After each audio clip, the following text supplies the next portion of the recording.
C'était hier, après plus de 75 jours de mer, 7 heures après l'Espagnol Didac Costa, Romain Attanasio quitte enfin le Pacifique pour retrouver l'Atlantique, une grande première pour lui.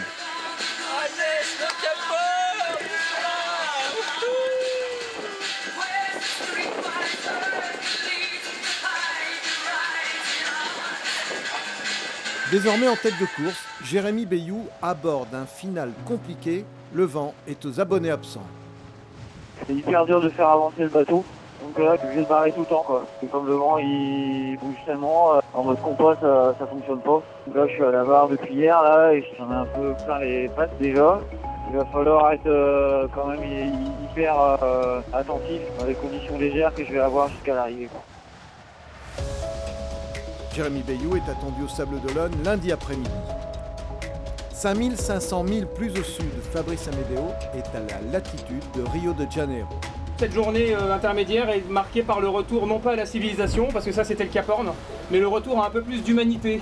Après être resté terré un mois dans ma grotte, qui est ma cabine, dans les mers du Sud. Et donc aujourd'hui, première étape, je me rase. Bon, voilà une bonne chose de faite.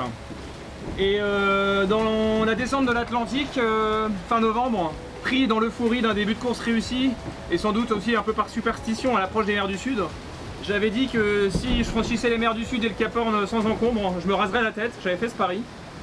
Je pensais que c'était oublié, mais il y a plein d'internautes qui me le rappellent là, pour ne pas dire beaucoup d'internautes qui me le rappellent.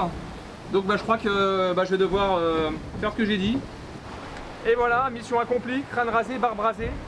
Le contraste entre avant et après est quand même assez saisissant. Et me voilà maintenant d'attaque pour le sprint final vers les Sables d'Olonne. Sprint final qui va quand même durer 3 semaines, hein, patience. Allez, à très bientôt, bon week-end.